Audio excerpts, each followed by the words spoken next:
right. I am obsessed with money. I'm glad you're laughing. I think it was about 4 weeks ago that I received an email that, among other things, maybe really many other things, accused me of being obsessed with money. And I wanted to talk to you about it, but I was caught. There was some reason why I was uncomfortable saying that I was obsessed with money. You know that I love inquiry. Inquiry is a time where we get to sit with another holding presence and explore what our truth is about something that's coming up in our lives. And then there's a time after that where you get to go back and forth together to get some feedback, and then you switch and the other person goes. And I was in an inquiry this week sharing with my inquiry partner that I really wanted to talk about money today, but that I felt uncomfortable saying that I was obsessed with money. And she said, well, why don't you just take it, instead of fighting against it, defending against it, why don't you just own it and see what comes up? I love doing that normally when I'm not so identified, right? You know, that I love when my judge gets on me. My judge loves to say, you're a horrible minister. And I've learned to say, you're right. I am a horrible minister. Because, you know, it just deflects all the tension, right? So, with her on the other line, I said, you're right. I am obsessed with money. And I was taken back into my childhood with my dad, who objectively was obsessed with money. And it was painful. I would never really want to be the one that's obsessed with money, given what the impact it had on me, and how I didn't feel valued as a kid with a dad that couldn't spend any money. He was a miser. And, I had to take a deep breath into, all right, I still have some pain around this. But as I continued to just objectively look at myself, I still had to say, I don't really see myself as obsessed with money. I don't get it. Now, feel free to give me feedback, not here in the service, but but if there's something I'm missing, because it's hard, right? It's very hard to objectively see ourselves and to see what's going on for ourselves.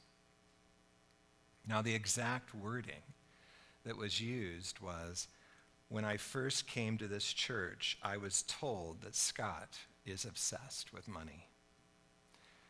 And here's what caught my attention about that. That is the fourth email in 2 years that I have received with exactly that same wording. When I first came to this church, I was told that Scott is obsessed with money. And if I'm not, which, I may have to get up here in a couple of weeks and say, well, I've learned something new, then it means that we have something unconscious going around money in this community, and it's to our advantage to address it. Because you see, what happens is so often our issues around money are unconscious to us. And if something is unconscious, it's not willy-nilly unconscious. It's unconscious because we associate some embarrassment, some pain, some loss with it that our ego does not want us to feel. And so it makes the other wrong, or it runs, or it buries. How do you feel? I don't really want to look at my money, whatever it is.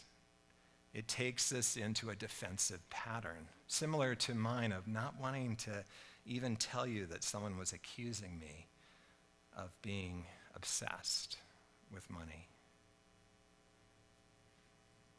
It wouldn't be unusual for us to have money issues as a group.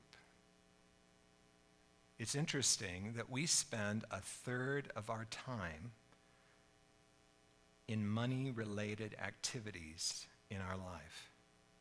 And that includes making money, spending money, saving money, and investing money. And yet, studies show that we would rather publicly talk about our sex life than talk about money. We don't want to talk about how much money we make or how much money we have or how we are at saving that money or spending that money or being generous with that money. It's all taboo. It makes it prime for going underground. It's not expressed, it's not talked to, it's not brought to the light. When I was and it can be dangerous for our spiritual communities. When I was studying to be a Unity minister 26 years ago, there were 1,000 Unity churches. There are 400 Unity churches today. And about 5 years ago, we come together. Sue and I often go to this convention. There's a Unity Ministers Convention once a year, a national event. We come together, and 5 years ago, a gentleman got up and talked to us about what is going on and how to avoid it. He brought up about 5 different points, but I was thrilled that he brought up money. He said, you need to be talking about money in your churches, and you leaders have got to address your own issues around money. Because people in your congregation need to understand money. They need to understand where your church is. They need to understand their own abundance, because they are the channel through which your communities are supported. And you've got to stop using the term, God will provide, as if you don't need to do anything around that. You see, we have to be engaged with God. We can't just sit on our sofa and say, God will provide. We need to be constantly changing things that are not working. We need to work it in our lives. 2 years before that convention, I was in a conversation with a group of ministers, and one of the ministers announced, we were probably talking about the financial strength of our churches, or maybe we were talking about diminishing sizes of our churches, whatever. This minister announced that their church was struggling financially, and that he had received clear guidance in a prayer that they were to spend their savings, that they had become too dependent on their savings.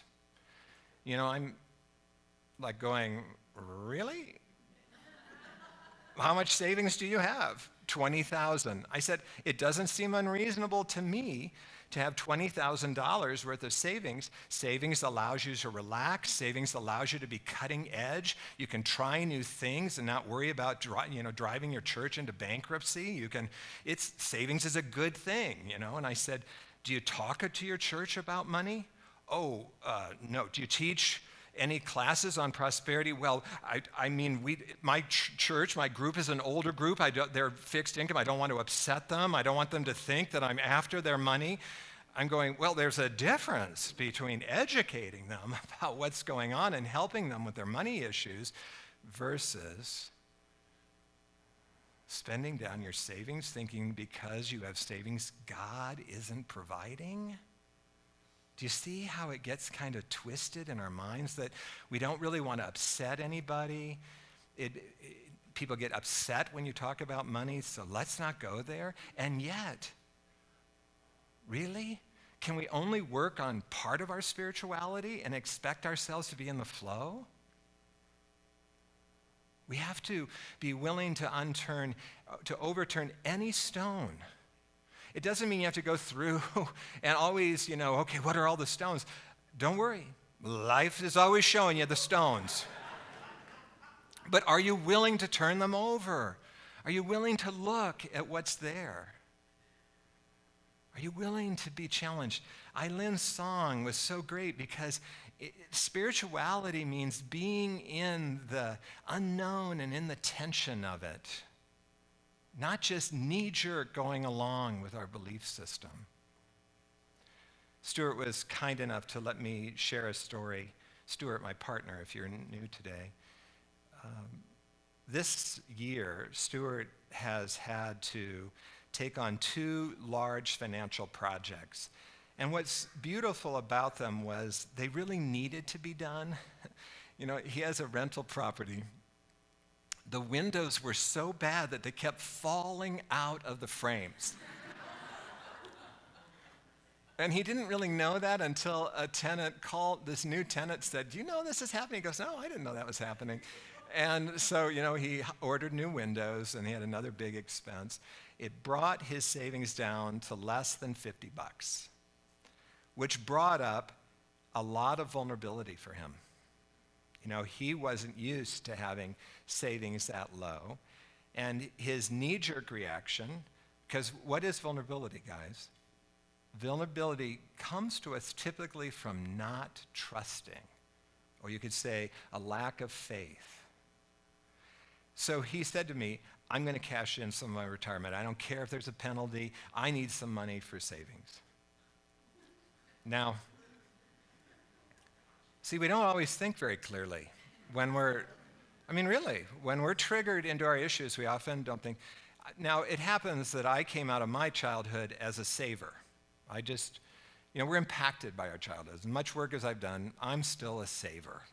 So I said to him, "Well, you can always borrow money from me. I'm not going to let you go down. And let's see what the universe will do." And what do I mean by that? I am a firm believer. My life has shown me over and over again that if I am spending my money on what feels real, what needs to be done, which can be making a gift to someone, it can be new windows, it can be you need to go out and get some new clothes, but it can also be your ego, right, that can be saying something. If you just got a new car, you'd feel better. That's not going to be the voice of Spirit. You might like to call that the still small voice. No, not the way it works. But if you're a person that can never spend any money on yourself, and then it's time to get a new car, or the still small voice, the nudging says, buy a new car. That's Spirit. You see, it's going to be unique to you and unique to the circumstances.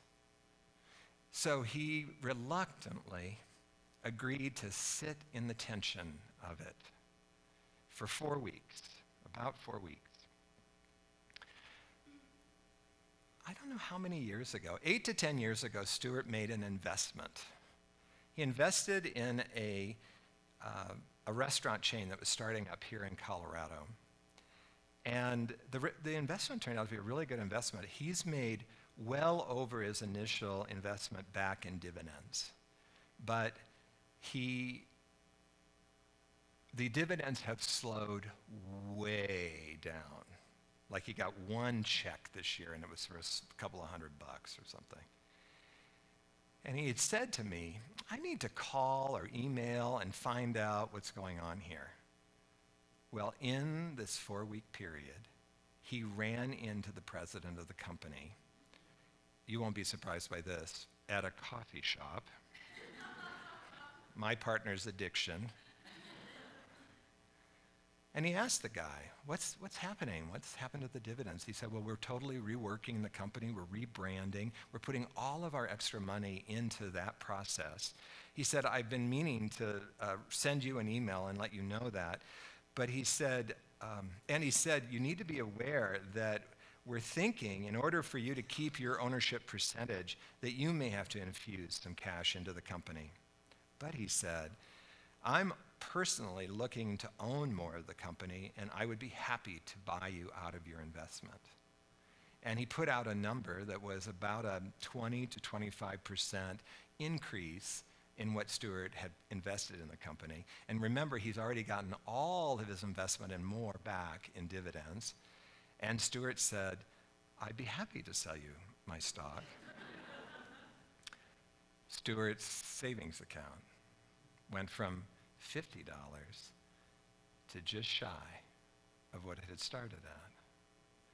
Now, as everything with money, as everything with spirit goes, it's all explainable. But not in the moment not back in the moment when we were stressing over it, right? It's so important that we address our issues. Otherwise, we're doing things like spending down our retirement just because we don't think we have the capacity to sit with the tension of life. And we don't know exactly what the underlying belief is unless we're willing to sit in the tension of it.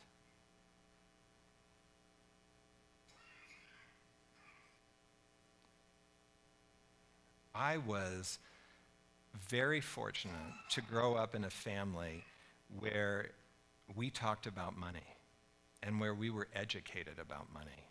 Isn't it interesting how our parents in some ways can be unattuned to us, in other ways can be absolutely fabulous? My dad was really good, is still very good with money. He taught us how to manage money. He openly shared with us things he was investing in and how they were doing. He taught us how to manage risk and return. We talked about money as easily as you would talk about how your day was. As a result of it, I'm very comfortable talking about money. I don't really love it, but I'm also good at asking for money. I understand money. I let money flow in my life. I came out of my childhood, my dad not only was miserly, he had to get a good deal. And he worshiped us for getting a good deal. So I came out of my childhood needing to get a good deal because that was the way you got love. And then I grew up in Unity. Everyone leaves Unity for a while if you grew up in it because you have to go to college and you have to kind of experience what life is like on your own. And then I came back in my late 20s and almost immediately took a prosperity class where I learned about loosening that hold, about giving. And you see, it began to soften those issues.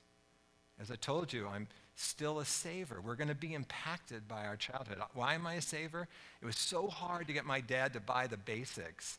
And I actually experienced this shame at our Unity Church. Our Unity Church in Des Moines, Iowa, you took your shoes off at the door.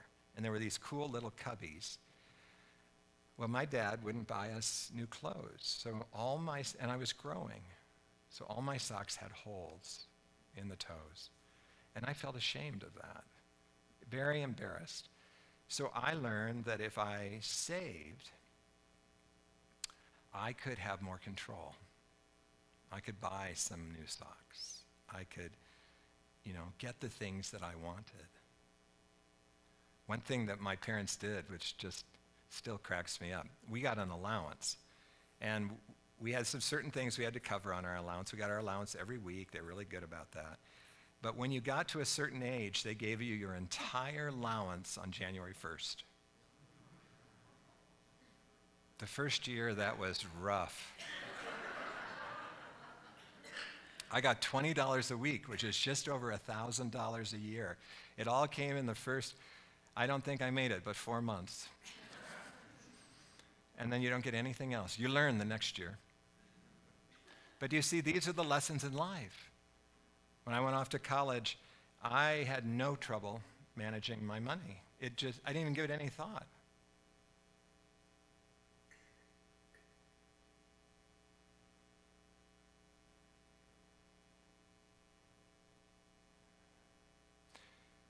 It's unlikely that you have gotten to this point in life without some money issues. And so I want to ask some questions. And don't worry about, these questions may really resonate with you. They will be in the update this week. And again, this is another plug for Breeze, right? We're trying to get you all signed up on Breeze. That we send out a Thursday email. We call it the update. And every week our quotes or these questions will be there. If you're not getting it and you'd like to, see Rachel, and we will get you signed up on our communication software, which is Breeze. So let's look at these questions. And again, one thing too, pointing at Rachel. Rachel is so great because she brings new wording. Like she says, does this community know we're self-supporting? That while we're part of a denomination, we support our denomination every month by giving a gift. They don't support us financially. We stand alone. We take our budget and divide it out. It's $43 a week per filled seat to support this church. Now, we don't tell you that to guilt you into giving us $43, but to know that even if you can't give $43, to stretch a little. Because if we're providing something for you and you want this to be here tomorrow, this is what life's about. We support what gives us value. And for those that are giving us far more than $43 a week, be thankful that you're really helping others to attend here, to be part of it. But it takes money to run a place like this. So let's look at the questions. What were your family's financial circumstances? Understanding that you see, it's like the book Rich Dad, Poor Dad, that the environment that we were raised in impacts our belief system. Are you questioning that belief system? Are you willing to bring it up and look at your own frustrations and pains around that? When did you first hear about money? How did you hear about it? And who did you hear it from? Often that first encounter can set a tone.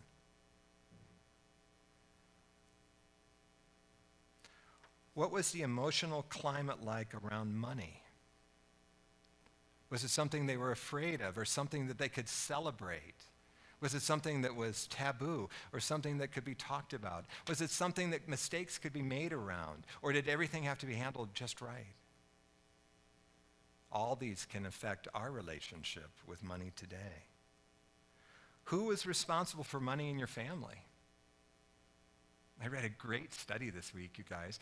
It used the example of moms, that if we were raised in a family where our mother handled the money and we're in a heterosexual relationship, most likely we want the woman to handle the finances. We don't even give it any thought.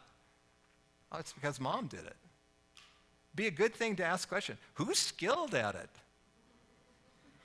Who has some interest in it? These are better questions to ask than, oh, the woman does it.